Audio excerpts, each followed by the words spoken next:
So, your third strategy to reduce the vehicular air pollution is public transport option. Children, we know very well that we hardly, we hardly are interested in using the public transports. When we have our own vehicle, we always wish to get independent, and we don't wish to be the part of the public. And sometimes the public transport is not having that much qualitative facility, so in that case people tend to avoid it. Sometimes the fares are very high, so people tend to avoid it, and they are actually willing to go with their own vehicle. When more number of vehicle is there on the road, in that case many problems come altogether. First of all, the pressure on fuel is there, then the vehicular emission is more. Another thing is the problem of traffic, because overcrowding will lead to traffic congestions, right? And in this case, the carbon dioxide gas emissions and other nitrogen oxide emissions are more.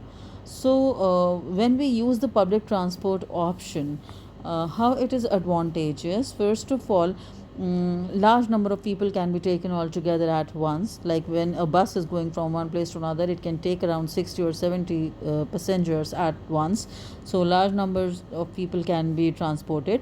Another thing is, these many people who are sitting in the bus, they are not using their own vehicles, so number of vehicle is also down.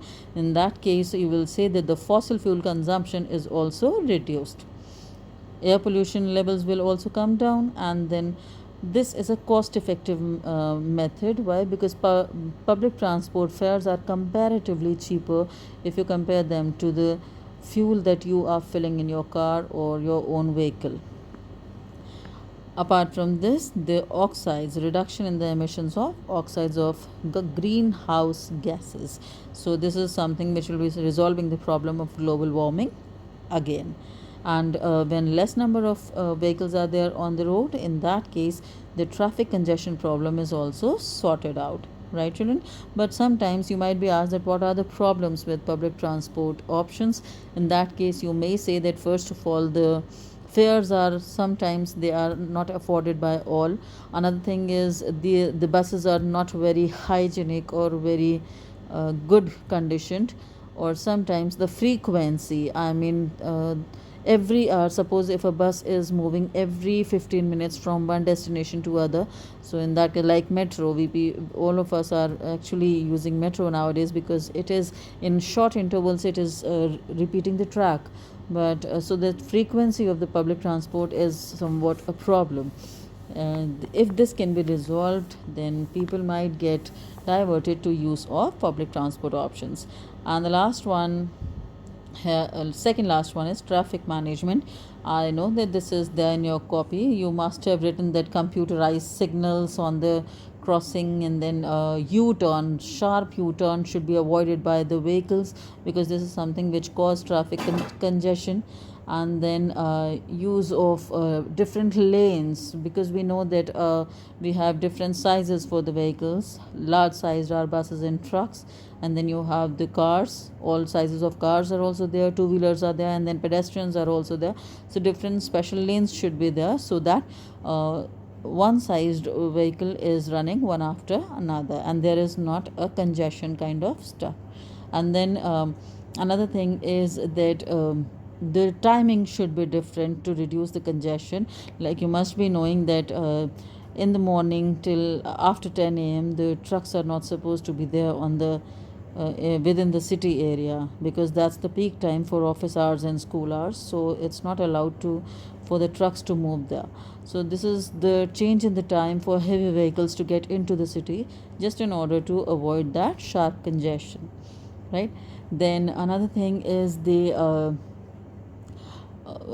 parking control should also be there. People, you must be seeing that in the overcrowded area, messed up parking is there. If that parking system could be proper, if people start parking vehicles in the proper parking areas, this could also reduce the problem of congestion. So you have many, I have listed few only.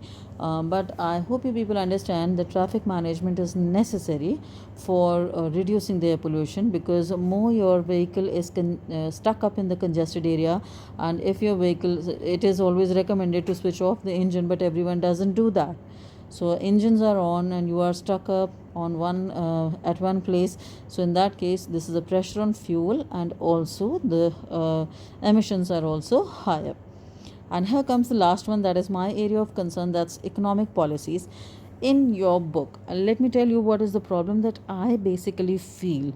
In your book, it's written lower taxes and duties on fuel efficient devices, lower taxes and duty on purchase of low polluting vehicles.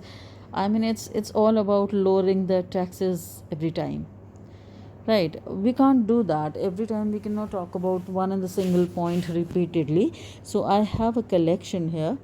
This is what I particularly feel can be done as an economic policy measure to reduce the air pollution.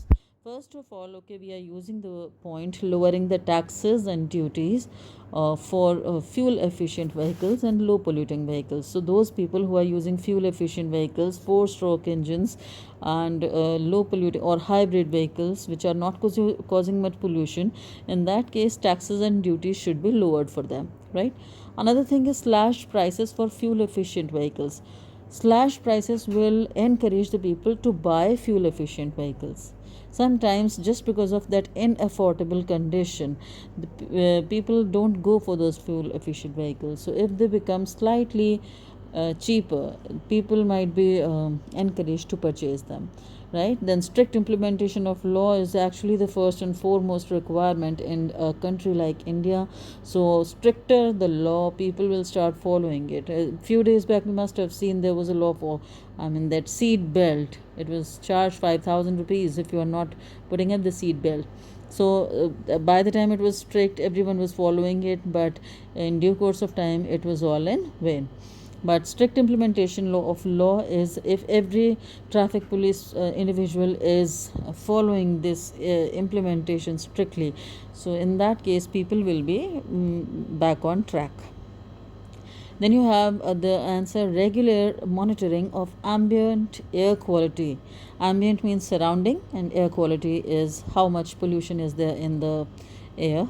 So continuous monitoring. If you pass through that NBRI science regional science center, not NBRI, regional science center, I have seen that there is a digital tracker for what is the level of sulfur dioxide, what is the level of carbon dioxide, what is the temperature today, what is the level of hydrocarbons. It is displayed in regular intervals. So this is monitoring the ambient air quality, so that we continuously update ourselves and we get worried about the air quality standards. AQS is air quality standards. Standards means the permissible limit for any toxic gas or pollutant to be released into the air. Penalties and challan for not having a PUC certificate. Now, PUC certificate is pollution under control.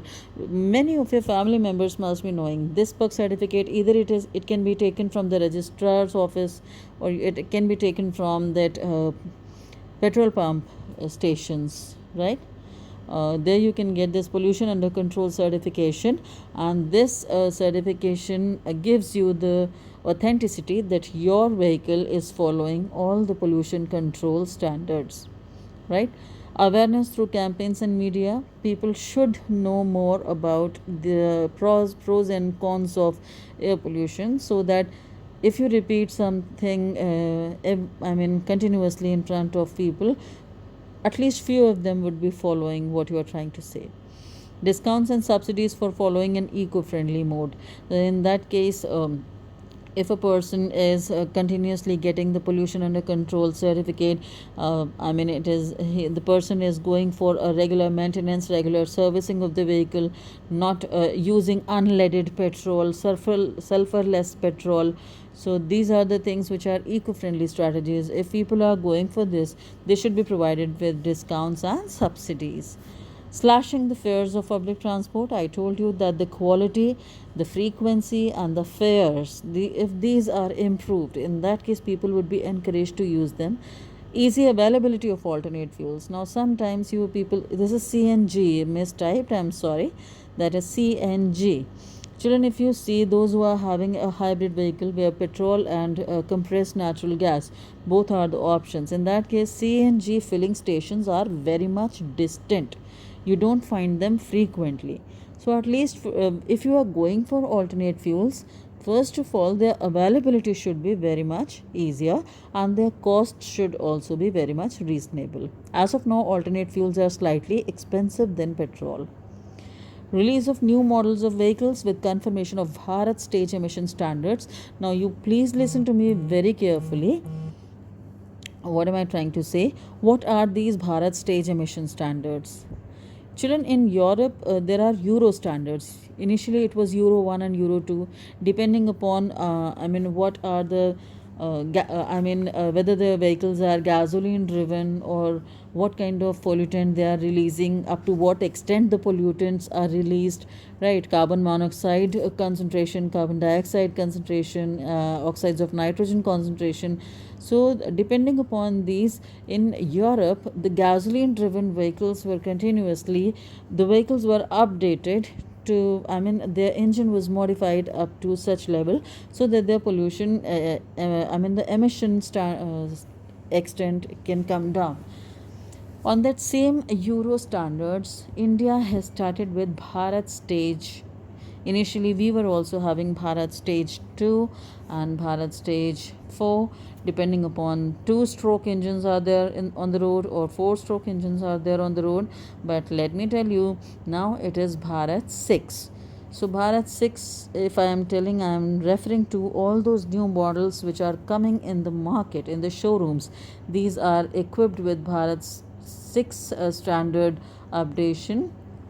Basically, this is to confirm that a particular vehicle would not be releasing the toxic pollutants beyond permissible limit, right? So, emission standards are basically, I have given you the, if you see, I have given you the definition. Emission standards are the quantitative limits. Suppose if you say 2.5 nanogram per decimeter. So this is just an example to give you an idea how the limits are set for different types of vehicular emissions, right? So emission standards will keep the concentration of a particular toxic pollutant below the limit if we know about it. So we should also get aware of these standards so that we become responsible for our deeds. Biodiesel, that's a diesel fuel. Operative words are, this is extracted. Bio means natural, diesel is extracted from vegetable oils, animal fats, recycled restaurant greases, whatever is written here. That's a proper, sometimes it is used solely, or sometimes it may be mixed with petroleum. Green fuel, also known as biofuel. This is distilled from plants and animal material again. So somewhat the definition is similar to biodiesel. And then comes the gasohol, a mixture of gasoline and ethyl alcohol. Ethyl alcohol used here is not made in factories. This is the alcohol which is actually produced by the natural fermentation of organic residues, right? And the proportion is 90% gasoline and 10% of alcohol, right, children? I hope all this is clear to you, all the strategies are clear to you. I'll be sending this note to you so that you can keep a record of this. And what I have not spoken about is the TTZ, that is Task Trapezium Zone. I guess that's an easier one. Everyone, or you all are very much, you have marked it so well that whenever it is there in question, everyone writes very nicely about it. But when you study, I can tell you about the strategy before I conclude this video. Children, what strategy you have to follow is, what is the expansion of TTZ, that is Task Trapezium Zone. Then why it is the trapezium zone? Because it connects three somewhat trapezoid kind of structure. Three locations are connected here: the Taj, the Fatehpur Sikri area, and the fort. Some fort is also there, right?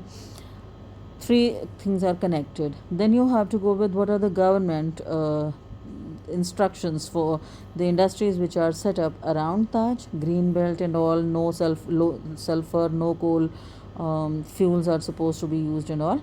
And then ultimately, particular culprit there was Mathura oil refinery, which was maximum responsible for the damage caused. So Mathura oil refinery has also made certain amendments in its functioning, in its industry, What are the changes it has? That is the sulfur recovery unit is there, coal less, fuel is used there. So all these points are supposed to be there, right?